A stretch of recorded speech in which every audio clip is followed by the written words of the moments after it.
Hi friends, ಎಲ್ರಿಗೂ ನಮಸ್ತೆ. ಇವತ್ತು ಹೆಸರು ಕಾಳು ಹಾಗೂ ಬೆರಕೆ ಸೊಪ್ಪುಗಳನ್ನೆಲ್ಲ ಹಾಕ್ಬಿಟ್ಟು ಬಸ್ಸಾರು ಪಲ್ಯ ಮಾಡ್ತಾಯಿದ್ದೀನಿ.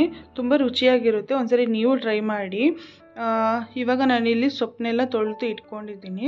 ಇದನ್ನೆಲ್ಲ ಸಣ್ಣದಾಗಿ ಕಟ್ ಮಾಡಿಕೊಂಡು ಕುಕ್ಕರಿಗೆ ಹಾಕಿ ಅದ್ರ ಜೊತೆ ಹೆಸರು ಕಾಳು ಮತ್ತು ಸ್ವಲ್ಪ ಉಪ್ಪು ಮತ್ತು ಅರಿಶಿನ ಹಾಕ್ಕೊಂಡು ಸೊಪ್ಪು ಮುಳುಗೋಷ್ಟು ನೀರು ಹಾಕ್ಕೊಂಡು 2 ವಿಜಿಲ್ ಬೇಯಿಸ್ಕೊತಿದ್ದೀನಿ. ನಾನು ಏನಕ್ಕೆ 2 ವಿಜಿಲ್ ಬೇಯಿಸ್ಕೊತಿದ್ದೀನಿ ಅಂತಂದರೆ ಹೆಸರು ಕಾಳನ್ನ 1 ಅವರ್ ಮುಂಚೆನೇ ಅಷ್ಟೇ ನಾನು ನೆನೆಸಿದ್ದು, ಅದಕ್ಕೋಸ್ಕರ 2 ವಿಜಿಲ್ ಬೇಯಿಸ್ಕೊಂಡಿದ್ದೀನಿ. ಈಗ ಇಲ್ಲಿ ರುಬ್ಕೊಳ್ಳೋದಕ್ಕೆ ಸ್ವಲ್ಪ ತೆಂಗಿನಕಾಯಿ ಕಟ್ ಮಾಡಿ ಇಟ್ಕೊಂಡಿದ್ದೀನಿ, ಹಾಗೆ ಒಂದು ಟೊಮೊಟೊ, ಒಂದು 6ರಿಂದ 7 ಹಸಿರುಮೆಣ್ಸಿನ್ಕಾಯಿ, ಒಂದು ಈರುಳ್ಳಿನೂ ದೊಡ್ಡದಾಗಿ ಕಟ್ ಮಾಡಿ ಇಟ್ಕೊಂಡಿದ್ದೀನಿ, ಹಾಗೆ ಬೆಳ್ಳುಳ್ಳಿನೂ ತೊಗೊಂಡಿದ್ದೀನಿ, ಸ್ವಲ್ಪ ಜೀರಿಗೆ, ಸ್ವಲ್ಪ ಕಾಳು ಮೆಣಸು ಇಷ್ಟನ್ನು ಸಹ ಎತ್ತಿಟ್ಕೊಂಡಿದ್ದೀನಿ. ಮೊದಲಿಗೆ ನಾವಿಲ್ಲಿ ಇದನ್ನೆಲ್ಲ ಹುರ್ಕೋಬೇಕು. ಅದಕ್ಕೋಸ್ಕರ ಒಂದು ಬಾಣಲಿಗೆ ಸ್ವಲ್ಪ ಎಣ್ಣೆ ಹಾಕ್ಬಿಟ್ಟು ಎಣ್ಣೆನ ಕಾಯಕ್ಕಿಟ್ಟಿದ್ದೀನಿ. ನಾನು ಲಾಸ್ಟ್ ವೀಡಿಯೋದಲ್ಲಿ ಹೆಸ್ರು ಕಾಳು ಬಸ್ಸಾರು ಮಾಡಬೇಕಾದಾಗ ಟೊಮೊಟೊ, ಬೆಳ್ಳುಳ್ಳಿ, ಮೆಣಸಿನ್ಕಾಯಿ, ಈರುಳ್ಳಿ ಎಲ್ಲನೂ ನಾನು ಸುಟ್ಕೊಂಡಿದ್ದೆ. ಇವಾಗ ನಾನಿಲ್ಲಿ ಎಲ್ಲನೂ ಹುರ್ಕೋತಾ ಇದ್ದೀನಿ. ನೀವು ಈ ಥರನೂ ಒಂದ್ಸರಿ ಟ್ರೈ ಮಾಡಿ. ಇವಾಗ ನಾನು ಬೆಳ್ಳುಳ್ಳಿನ ಹಾಕೋತಾ ಇದ್ದೀನಿ. ಬೆಳ್ಳುಳ್ಳಿ ಸ್ವಲ್ಪ ಬಾಡಿದ ನಂತರ ಈರುಳ್ಳಿನ ಹಾಕೋಬೇಕು.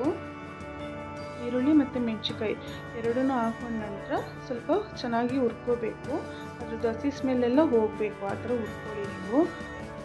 ಲಾಸ್ಟಲ್ಲಿ ಗ್ಯಾಸ್ ಸ್ಟವ್ನೆಲ್ಲ ಆಫ್ ಮಾಡ್ಕೊಂಡ್ಮೇಲೆ ತೆಂಗಿನಕಾಯಿ ಕಟ್ ಮಾಡಿ ಇಟ್ಕೊಂಡಿದ್ವಲ್ಲ ಅದನ್ನು ಹಾಕ್ಕೊಂಡು ಒಂದು 2 ನಿಮಿಷ ಹಾಗೆ ಬಿಡಿ. ಇನ್ನೊಂದು ಸ್ವಲ್ಪ ಈಗ ಜೀರಿಗೆ ಮತ್ತು ಮೆಣಸು ತೊಗೊಂಡಿದ್ವಲ್ಲ ಅದು ಸಪ್ರೇಟಾಗಿ ಹುರಿದು ಇಟ್ಕೊಂಡಿರಿ.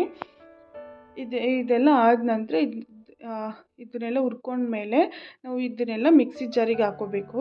ಅದ್ರ ಜೊತೆ ಈಗ ಹುರಿದಿಟ್ಕೊಂಡಿದ್ವಲ್ಲ ಈರುಳ್ಳಿ, ಬೆಳ್ಳುಳ್ಳಿ, ತೆಂಗಿನಕಾಯಿ, ಮೆಣಸಿನ್ಕಾಯಿ, ಅದ್ರ ಜೊತೆ ಮೆಣಸು ಮತ್ತು ಜೀರಿಗೆನ ಹಾಕ್ಕೊಂಡು ಒಂದು ಟೊಮೊಟೊನೂ ಕಟ್ ಮಾಡಿ ಹಾಕೋತಾ ಇದ್ದೀನಿ.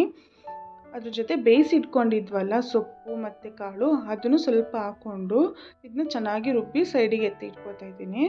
ಇಲ್ಲಿ ನಾನು ಅದೇ ಕುಕ್ಕರಿಗೆ ಒಂದು 2 ಟೇಬಲ್ ಸ್ಪೂನಷ್ಟು ಎಣ್ಣೆ ಹಾಕೋತಾ ಇದ್ದೀನಿ. ಎಣ್ಣೆ ಬಿಸಿಯಾದ ನಂತರ ಸ್ವಲ್ಪ ಜೀರಿಗೆ, ಅದ್ರ ಜೊತೆ ಒಂದು 5ರಿಂದ 6 ಬೆಳ್ಳುಳ್ಳಿ ಹೆಸಳನ್ನ ಜಜ್ಜಿ ಇಟ್ಕೊಂಡಿದ್ದೆ ಅದನ್ನು ಹಾಕೋತಾ ಇದ್ದೀನಿ.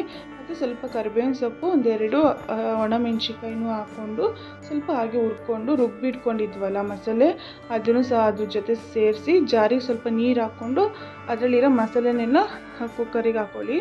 ಅದು ಚೆನ್ನಾಗಿ 1-2 ನಿಮಿಷ ಎಣ್ಣೆಯಲ್ಲಿ ಚೆನ್ನಾಗಿ ಕಾಯಬೇಕು. ಅದ ನಂತರ ನಾವು ಬೇಯಿಸಿಟ್ಕೊಂಡಿದ್ವಲ್ಲ ನೀರು, ಆ ನೀರನ್ನು ಹಾಕ್ಕೊಂಡು ನಿಮಗೆ ಎಷ್ಟು ತಿಕ್ನೆಸ್ ಬೇಕು ನೋಡಿ ಅಷ್ಟು ನೀರು ಹಾಕ್ಕೊಳ್ಳಿ.